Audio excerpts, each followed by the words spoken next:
Kisah Mbah Suro, dukun PKI kebal peluru tapi tewas di tangan RPKAD. Pada 1967, Indonesia mengalami masa-masa sulit akibat peristiwa G30 SPKI yang terjadi pada 30 September 1965.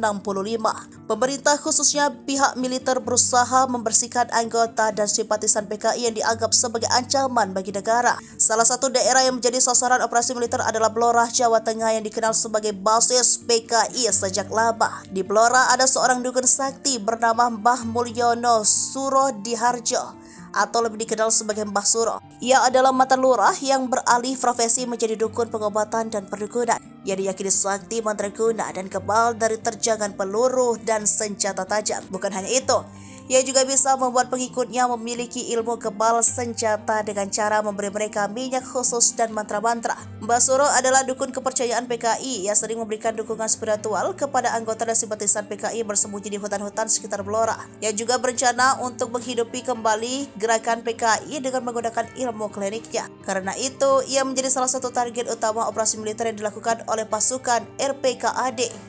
Cikal bakal Kopassus saat ini. Pasukan RPKAD yang dipimpin oleh Letnan Faisal Tanjung mendapat tugas untuk menangkap Mbah Suro dan pengikutnya. Mereka mendapat informasi bahwa Mbah Suro berada di desa Nginggil, Randu Belatu Blora. Mereka pun melakukan penyelidikan dan penyamaran untuk mengetahui keberadaan pasti Mbah Suro. Setelah mendapat kepastian, pasukan RPKAD melakukan penyerbuan ke markas Mbah Suro pada tanggal 12 April 1967. Mereka menghadapi perlawanan sengit dari Mbah Suro dan pengikutnya. Dalam pertempuran ini, Suro Nginggil dan 18 orang pengikutnya tewas di Padepokan, sementara 1.500 pengikutnya menyerah.